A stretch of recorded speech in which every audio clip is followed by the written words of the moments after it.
and welcome back. My name is Elena and I will be doing a flip through of my October monthly spreads, and I will also be sharing one weekly spread as requested. And then go ahead and keep watching if you want to see how I made these spreads.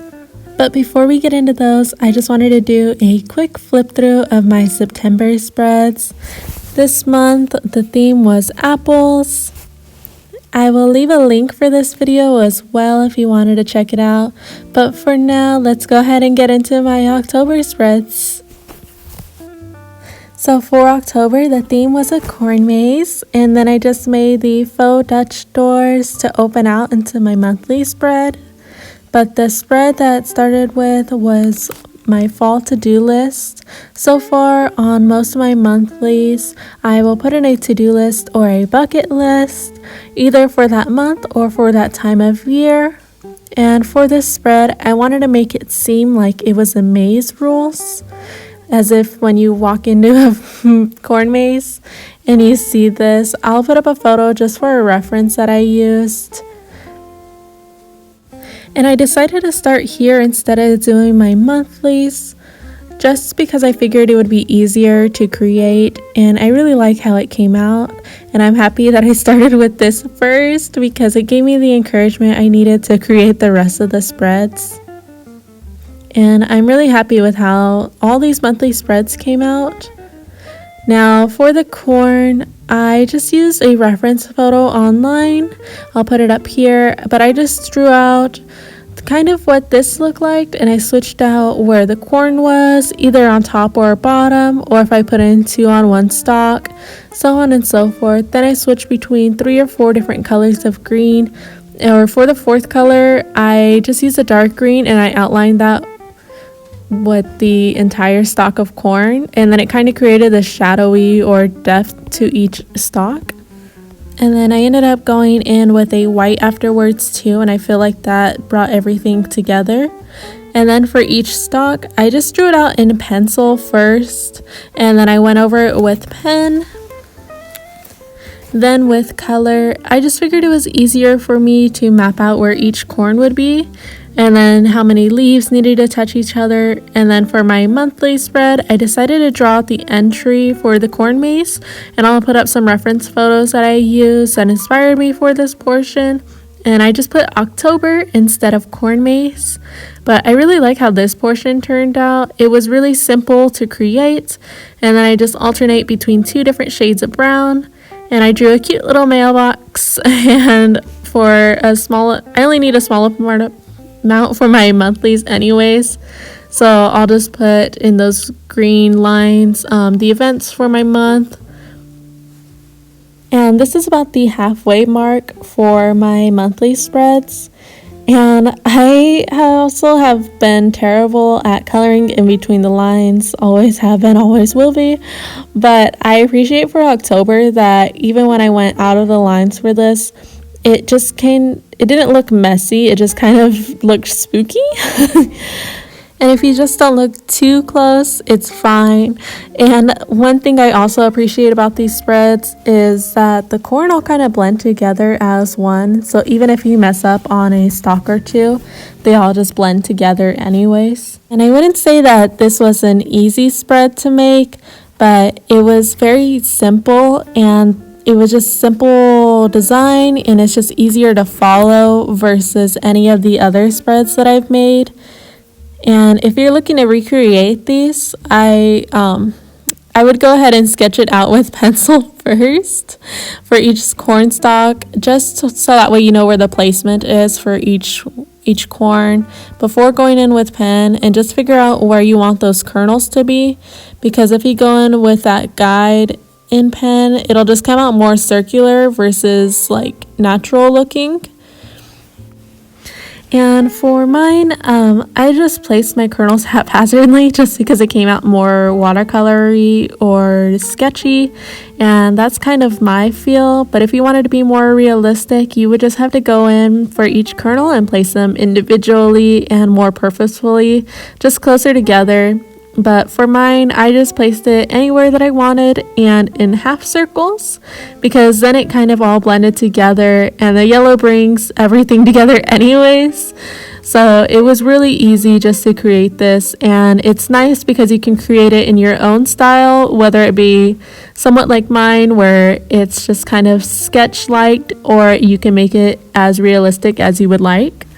And then here I'm just creating the back, and I put my moods on the other half. I just left the corns uncolored, and then on those days I will go through and color them based on my mood and how I was feeling that day. So one corn will either be dark green for a productive day, or it'll be black if I was grumpy that day, and so on and so forth.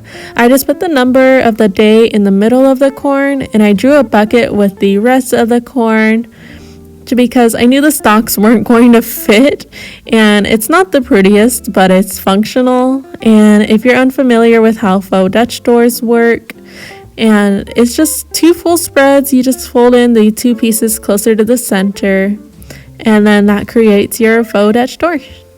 And then for my last full spread, I decided to make my habit tracker as one of those maps that they give you when you first walk into a corn maze, where they show what designs they put in that year or how to get through the maze.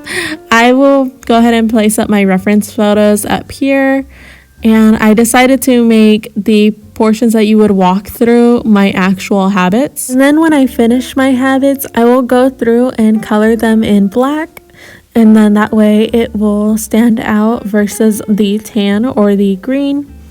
I really like how this spread came out overall. I ended up going back and outlining everything with a black marker just because I felt like it didn't stand out enough with the tan. But at the same moment, I got a knock on the door and I got a delivery for my notebook therapy books. I am so excited to break into these journals. I cannot wait to make my new reading journals and the bullet journal setup for 2023. Go ahead and subscribe if you want to see what I end up making with these, but I am so excited. All right, and then back to my October spreads.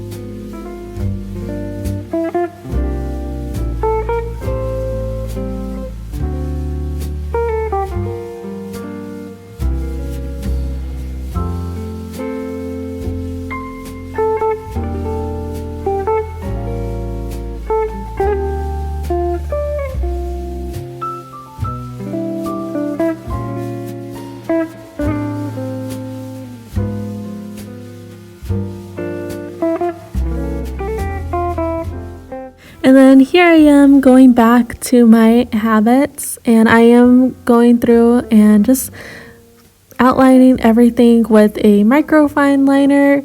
I highly recommend these pens. I feel like they dry almost immediately. I never smudge anything with them. And then going into the next page is one of my weekly spreads. And then there was a comment in my last video asking to see my weekly spreads. But if I'm honest, I don't really make extravagant spreads for my weeks. I just use them as a functional journal, so they're not really pretty. I like to do all of my art in the first few pages, and then in the last ones for my weeklies, I just draw out lines mostly, or I'll do something like this where I will just write in the date and then I'll put all of my tasks underneath or off to the side. But it's very minimalistic. I just like that I can express my artistic side in the first half of the month, and sometimes I break these into multiple days as well. When I'm filming these, it's not always on the same day. I'll sometimes do like 2 hours on Monday or another hour on Wednesday, just whenever I'm feeling artsy. And I like having this journal just for that, so that way I can just get back into art in general. But I hope you all like how this weekly came out. I ended up just drawing 2 stalks of corn off to the side and driftwood as the nameplates for each day of the week. And then I highlighted where this week falls in the month. But that wraps up my entire monthly for October. And I hope you all really liked watching this video, and please subscribe, and I will see you in the next one. Alrighty, take care. Bye.